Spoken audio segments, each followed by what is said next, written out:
That the fact is that the lists differ. I mean, is there something that's valuable here about everybody's got to do it the same way? I mean, you know, if all the four Gospels had it exactly in order, they would have said, hey, that's a copy job here, okay? They aren't independent witnesses.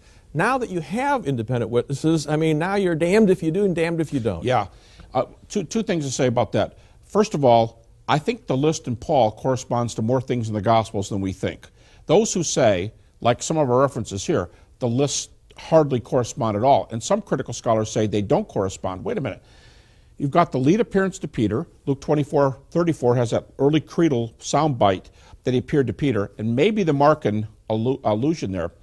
So you got Peter. You definitely have an appearance to disciples, to the 12, and to all the apostles. Where to put the 500? Okay, maybe we don't have a parallel there. Maybe we don't have a parallel to James.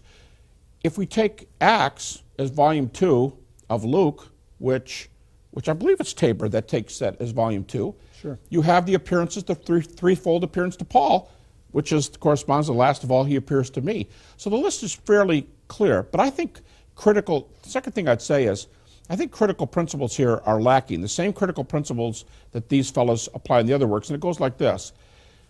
The difference between Paul and John is about 40 years. Every writer preserves traditions from their community. And the fact that over 40 years, different communities, the fact that different communities report different stories is what you'd expect. Nobody has to give an exhaustive list. That's not the way the New Testament works.